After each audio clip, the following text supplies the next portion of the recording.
Bueno, primero saludar a a toda la población que nos está viendo. Estoy muy contenta de estar acá presentando esta iniciativa maravillosa que nos ha conectado como tanto activistas, como académicas, como artistas y gestoras culturales.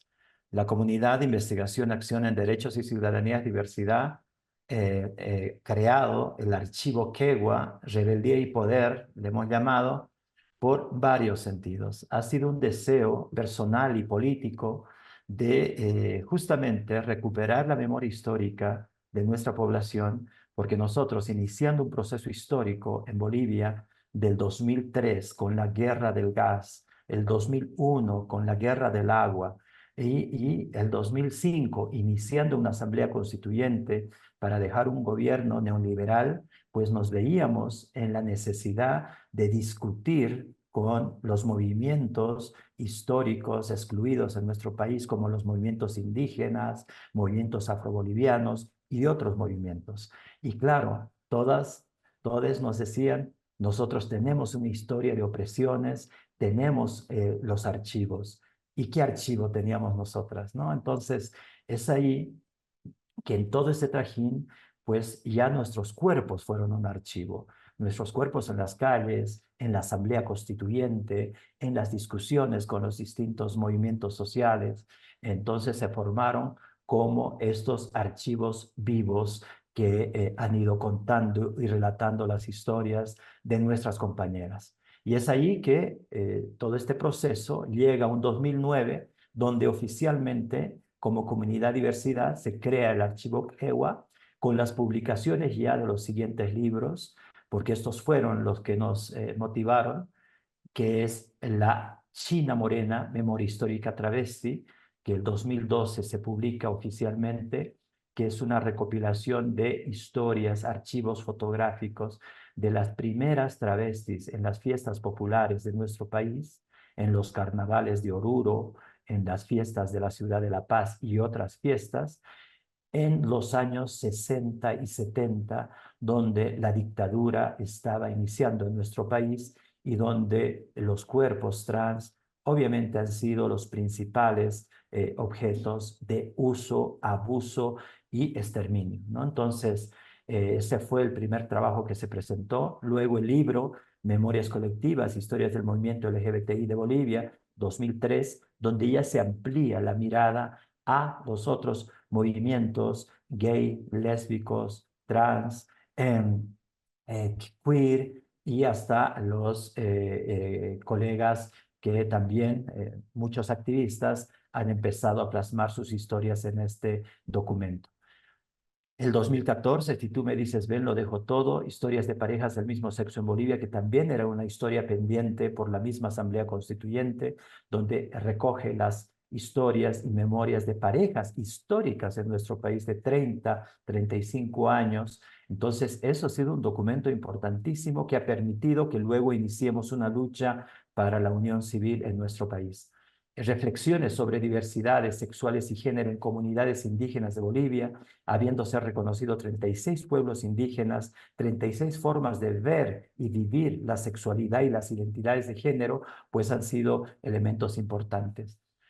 Entonces, todo ello nos llevó a tener documentos audiovisuales de historias de vida, 5.000 documentos visuales fotográficos de 1935 a 2024, que se siguen llenando, cartas, invitaciones y otras, una hemeroteca nutrida, bienes culturales como trajes, pelucas, botas, etcétera, obras de arte, cuadros, esculturas y más, que han permitido que vayamos trabajando de una manera sistémica, ¿no? Y haciendo que cada imagen pues se vaya planteando en un registro que, como verán aquí en este ejemplo, donde vamos identificando los datos que pueda tener la imagen y los elementos y bienes culturales en nuestro archivo. Entonces, eso ha sido muy importante porque eso nos ha permitido justamente tener en orden nuestros documentos. Obviamente, los recursos siempre son la limitación para poder extender más este archivo, pero los recursos humanos que tenemos, el afecto al archivo, ha hecho pues que las mismas compañeras, compañeros, compañeres, pues traigan y compartan estas memorias y podamos tener un archivo ya sistematizado. Son unas cuantas de las muestras que tenemos desde 1940, 1950 y 1960, ¿no? Que son los primeros trans en las fiestas populares, pero trans desde un enfoque que nosotros lo planteamos ritual en ese primer inicio, ¿no? Una presencia ritual en las fiestas populares. Y por eso planteamos el archivo EWA, porque EWA en quechua es lo torcido, lo que no está de acuerdo con las reglas de la comunidad, aquello que en el mundo musical de la cultura quechua significa ese sonido ambiguo que no se sabe si es hombre o mujer, niño o niña, ¿no? Entonces por eso dicen que el sonido EWA es como ese sonido que es el lloriqueo de los niños, el chillido de las llamas, ¿no? En el mundo indígena. Por ende, es ese sonido que logra articular al grave y al agudo.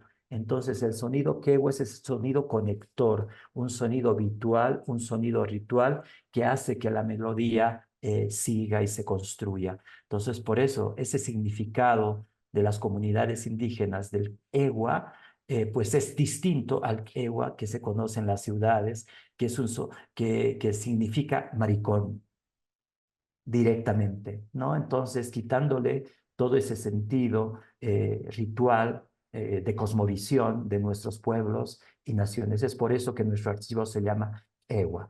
Voy a pasar muy rápido a ver todo este archivo, ¿no? Que lo tenemos sistematizado entre autorías, como en este caso, Alberto Tardío, que es un fotógrafo de la época de los años 40 y 50, que tiene una serie de fotografías y estas que son más de archivos personales, ¿no? Y también identificando en los años 70 a la influencia que este personaje de la China Morena tiene de las vedettes históricas de América Latina en los años 70, ¿no? Y en eso, pues, identificadas muchas de ellas desde las vedettes cubanas, mexicanas, como la misma María Félix, la misma Moria Kazan, Susana Jiménez y otras más, ¿no? Peruanas que han influido en la estética de estos personajes que luego se convierten hasta la actualidad en un personaje estético y político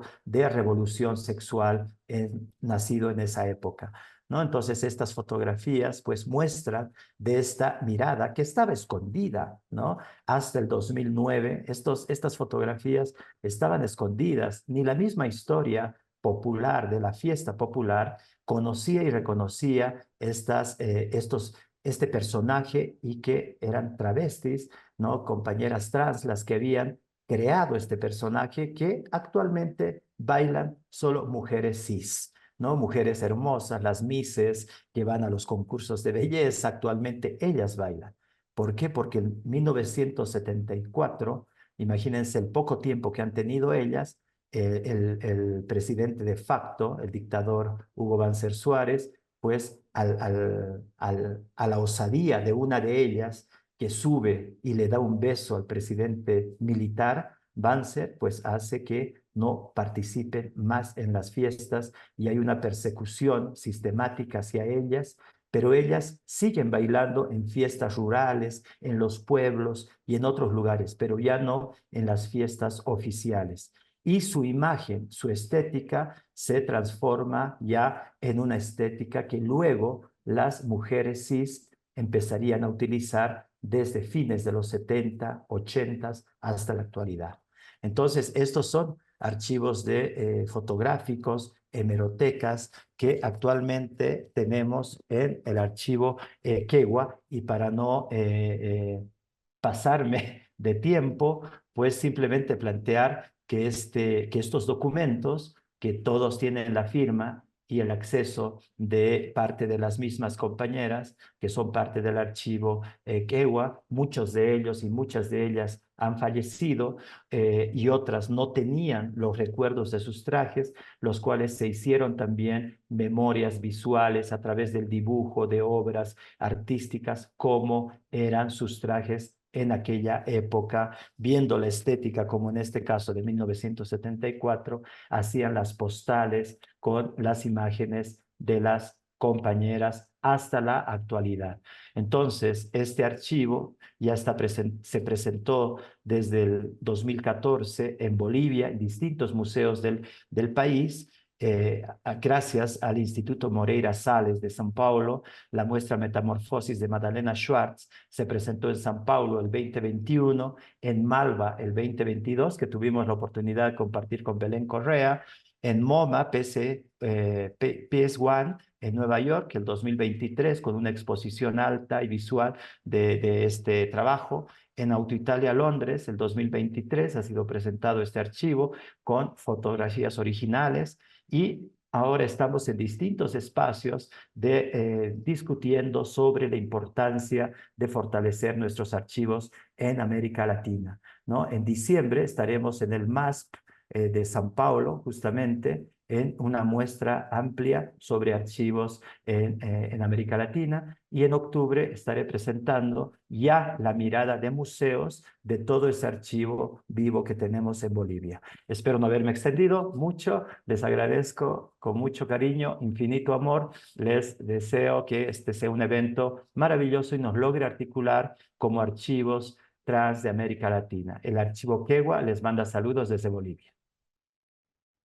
Muchísimas gracias, siempre es muy bueno verte y escucharte, sobre todo en las presentaciones y poder ver las distintas etapas de los distintos archivos, porque vamos a ver archivos tan avanzados como el tuyo, que incluso empezó antes que el nuestro, y archivos que están comenzando, entonces tener ese intercambio de experiencias entre los distintos mecanismos que hemos tenido para desarrollar esta recopilación de historia. Así que muchísimas gracias.